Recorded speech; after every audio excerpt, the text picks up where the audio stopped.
ঘৰে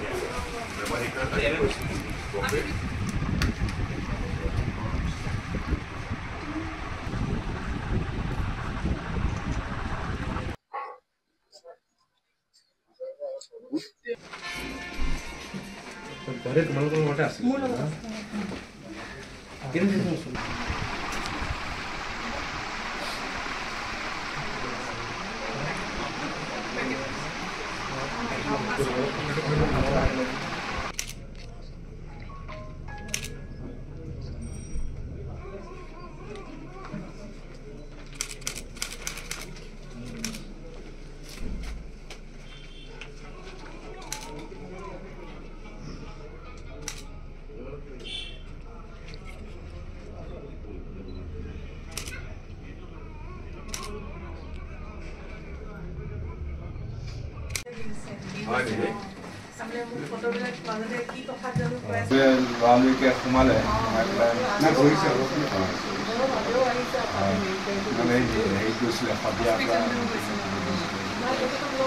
অসমৰ ৰাইজৰ অতি মৰমৰ শিল্পী আমাৰ বাবে আদৰ্শ শিল্পী সৈয়দ ছাদুল্লাহ ডাঙৰীয়া আত্মাই চিৰশান্তি লাভ কৰক তাকে ঈশ্বৰৰ ওচৰত প্ৰাৰ্থনা জনাইছো।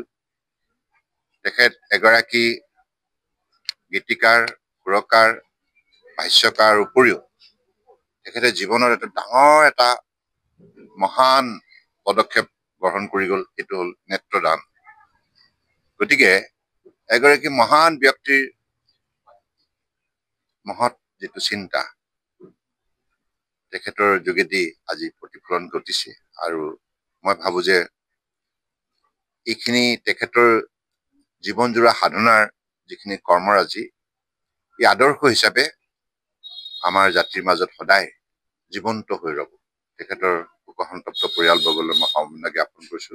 ছাদুল্লাহ দা মোৰ অতি মৰমৰ আছিল, নিজৰ ভাতৃ হিচাপে মোক সদায় মৰম কৰিছিল, কোনো আনুষ্ঠানিকতা নাছিল, দাদা মুকলি মনৰ মানুহ আছিল।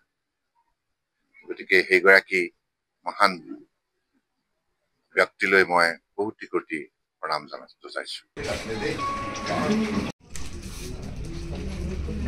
আচলতে সৈয়দ ছাদুল্লাহ ডাঙৰীয়া মানে তেখেত সাংস্কৃতিক দিশত উজনি অসমৰ, আমি মানে সৰু থাকোঁতে তেওঁৰ সেই বেণ্ডটোৰ তেওঁ নেতৃত্ব লৈছিলে, কুইভাৰ্ছ নামৰ এটা বেণ্ড আছিলে আৰু তেতিয়াৰ পৰা তেওঁৰ বহুমুখী প্ৰতিভা আছিলে।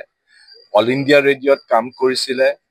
তেওঁৰ কেৱল কণ্ঠই নহয়, তেওঁৰ বিভিন্ন ধৰণৰ তেওঁ শিল্পী আছিলে, সাধনা কৰিছিলে, সাংস্কৃতিক দিশত বৰ ডাঙৰ ভূমিকা আছিলে আৰু এজন মানৱতাবাদী এজন লোক আছিলে।